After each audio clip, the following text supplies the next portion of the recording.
back to my YouTube channel. I'm Jen Marilla. If you're coming back, thanks for joining me. If you're brand new, I'm glad to see you here. You're gonna wanna stick around, go get a pen and paper because this episode is going to be fire, like so good. I'm very excited to speak to you guys about this. You do not want to forget to hit the subscribe button and or hit that little bell so you're always notified for when I do my videos, which is every Wednesday. And this YouTube channel is for entrepreneurs, content creators, and bloggers. And today we're going to be talking about what to invest in when you're first starting a business at a low budget. So get ready. All right, you guys, so let's get into it. I hope you grabbed a pen and paper because you're gonna need it, because I'm gonna share some solid tip, tricks, and hacks to what you should invest in when you're first starting a business and you're on a low budget. And even if you're not on a low budget, these are all the things you should seriously consider when you're starting a business to invest in, simply because I wish somebody would have told me this when I first started. I'm just gonna change your perspective a little bit as to the type of business you wanna have and how you wanna create systems and actually be able to monetize your business from the minute you actually start. First things first, it's not so much about how much money you make, it's how you make your money. I'm gonna say that again. It's not about how much money you make, but how you make your money. Yes, it is important that you make money. I am all about making money. However, I am a big fan of how you actually run your business and how you make that money. So some things to consider is how much time you want to spend in your business versus on your business. The difference in your business is when you're doing all the nitty-gritty things that have to happen, but you don't necessarily need to do them. And on your business is when you're actually on your business. So you're on social media, you're making videos, you're out, you're networking, you're communicating with people, you're creating conversations, you're creating connection, right? And it's what's actually needs to happen for you to actually make money.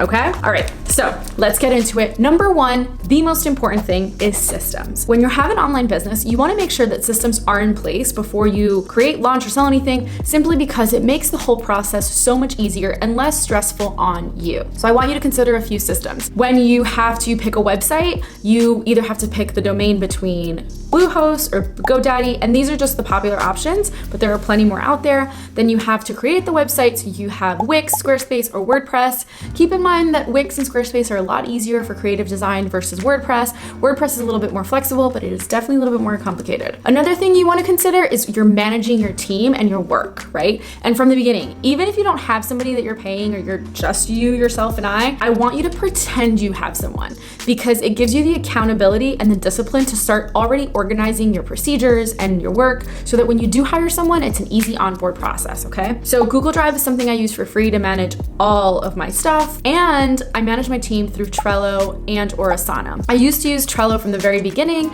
and Asana is what I use now to manage everything, and I absolutely love. There's also Basecamp, which is also pretty cool. Now, most of these platforms are all free up until you choose to pay for the premium option. So remember that. Another thing you want to consider is your creative aspect, right? When you're doing logos and newsletters and just fun designs and things like that, there's a platform called Canva that I am such a fan of. And again, that's for free up until you choose to pay for the premium. So there's that. And then the other platforms I would consider, but I would only invest in these platforms if you have the money, because they are quite expensive and you're ready to really invest in your business, okay? So you have Lightroom for photography, which is super duper expensive, and or you have Final Cut Pro, which is what they use to edit videos, also super expensive. Cheaper option for editing videos, iMovie, and I highly recommend it because it's actually got some really cool features. Another thing I want you to consider for those of you that create courses and online programs and things like that, there's platforms like Kajabi, ConverterKit, Leadpages, and or Teachable. These are all great options, but they are pretty pricey, so it's something you definitely want to consider. I am a big fan of Kajabi, and I use Kajabi all the time, and actually what's run most of my system because everything is already in Kajabi. So if that's something that you guys are interested in, there's actually a link below for you to use a reference code, and I believe you get a discount. So it's pretty cool. All right, this brings us to number two, funnels. Da-da-da-da. You're probably like, that doesn't make sense. You just talked about systems, and you've probably heard the word funnels and you're like, what does that mean? A funnel is what you use to get people from your audience onto the stage. And that's just a little metaphor I'd like to use. How are you getting people from just watching you to actually participating with you? Usually it's through a freebie, it's through a webinar, or maybe it's a challenge, or funneling them into a Facebook group. All these things you want to consider, but I want you to pay attention to how the process is being made, because this is the most important thing. This funnel is what's getting people in your world, on your court, so that they could potentially buy from you and become customers, all right? When you're thinking of funnels, I want you to think of systems. Again, this goes back to number one. But when you have a funnel, when you've ideally sat down and you're like, hey, this is what I sell and this is how I want people to get it from me, you then have to create a funnel. And what does that look like? If you're interested in hearing more about funnels, because I could literally do a whole video on funnels, I want you to drop in the comments below freebies. Actually write freebies, and I'll create a whole separate video on how to actually create funnels, what that process looks like, what the email sequences should be, yada, yada, yada. All right, leads us to number 3. So you have your systems, you're ready to go, you've created the funnel, you're like, okay, cool, what's next? Management. Number 3 is management. When should you hire someone to help you? I wish I hired someone sooner rather than later in my business. It took me 3 years to hire someone. I do not recommend that, because this is the thing, you can find a VA for peanuts and they can get the work that you need to actually get done. At the beginning of this video, I asked you to answer the question, how much time you want to spend in your business versus on your business, right? These are things you want to consider. So I want you to make a list of all the things you do in your business that you have to do. In order for your business to run successfully, these things need to get done. So for example, you need to have somebody do an accounting. You don't like to do it? Hire someone, outsource it. You need to have copy or editing for blog posts? Get someone to help you. All these things are super duper important and need to happen, right? You love doing creative, but you spend way too much time doing it and you really shouldn't be doing it.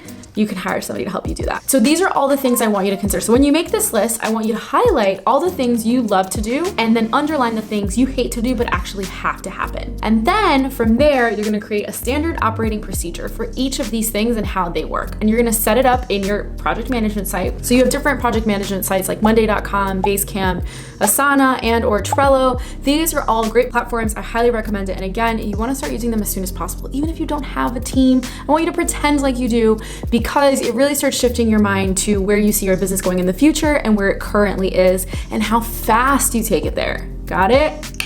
All right, another thing you want to consider is the creative side, right? I know that editing videos, doing graphics and things like that actually takes time, and some people love doing it, I love doing it. I also get sucked in this dark and deep hole, and before I know it, I'm 7 hours deep into that, and I still have everything else I need to do in my business that actually makes me money, right? So hiring somebody to do that is extremely helpful. So I recommend using a platform called Fiverr.com. I've used it before, it's really awesome, and you can pick and choose based on your skill and budget and what exactly you're looking for. And or maybe you hire a VA that specifically does work like that to help you move the needle in your business. I highly recommend it.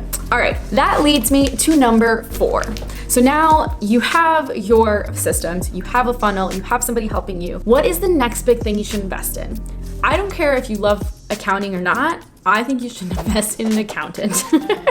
And I say this laughing because I really wish somebody would have told me this on day 1. Even if you just sit down with someone and have somebody walk you through how much money you're making and how much your expenses are and all that stuff, I highly recommend it, and or paying for systems. I'm a big fan of QuickBooks. I know it can be expensive. However, there's a free option and I highly recommend it when you're starting out your business, because this really changes your perspective to when you make money, how much you're actually making, and where you're putting it. Remember, just because you hope to make $1 million one day doesn't mean that at the current moment you should be spending money like you're making $1 million. Remember that. My last but not least very important tip, number 5, is investing in yourself. Yeah, this is my favorite. And again, something I wish somebody would have told me sooner rather than later. Investing in coaches and courses, highly recommended. Don't try to learn everything off Google and YouTube. It is extremely helpful, and that's essentially how I did it. However, it took me a lot longer. Something that I could have learned if I would have just paid for that course and learned it in like 3 or 4 weeks took me 3 or 4 months. And it stopped me from making money in those 3 or 4 months that I could have just made in 3 or 4 weeks, right? So really consider spending your money in yourself, investing that time in yourself. You will thank yourself down the line. Don't wait until you're 3 years in your business to invest in a coach or in a course. No, you should do it right away. You should absolutely do it right away. You don't need to have this substantially crazy running business. You can hire a coach that's just in your range that can teach you what you need to know. If you don't want to look for a coach and you can only invest in courses, that's great. Invest in courses. Invest in as many courses as you possibly can and do all of them so you know exactly what you're doing. Because as awesome as it is to watch all these YouTube channels, it delays your process in your growth. Like, what you could have done 2 or 3 months ago is taking you 2 or 3 months now because you're choosing to teach yourself. Does that make sense, you guys? And so just a little FYI for those of you that haven't joined, I have a free Facebook group where I go in every month, and actually twice a month, and I teach different things about running a business and creating a business and what you need to know. And it's like a live Q&A coaching session. And it is my Purposeful and Passionate Entrepreneurs Facebook group. It's somewhere in the description below. You definitely want to click and check it out. All right, you guys, so there you have it. You have my 5 tips to what you should invest in when you're first starting a business on a low budget. Number 1, systems. When you have your systems all sorted out, you want to ask yourselves the question, how am I bringing people into my world and putting them on the court? Which brings me to number 2, creating a funnel. Once you've created your funnel, you're like, okay, now who's gonna help me run this funnel? Easy peasy, hiring your first VA. Number 4 is investing in an accountant or an accounting system, right? So using QuickBooks or some other platform to help you really monetize and manage your money so you know what's coming in and going out. And last but not least is investing in yourself. Invest in that coach. Don't wait for 5 years of your business. Invest in courses. Do that as soon as possible. Don't waste your time, because time is money, and I promise you that when you invest in yourself, you're investing in your business. So there you have it. You have all my tips and tricks. I hope they were super helpful. If you're interested in having me do a funnel freebie video, drop freebie in the comments below, and I will make sure to create a video for you guys if I get enough of them. Until next time, don't forget to subscribe, and don't forget to give me a thumbs up if it was super helpful, and drop any of your questions. I'm happy to answer anything. Until next time, I will see you guys soon with a lot of light and love. Have a beautiful day. Bye.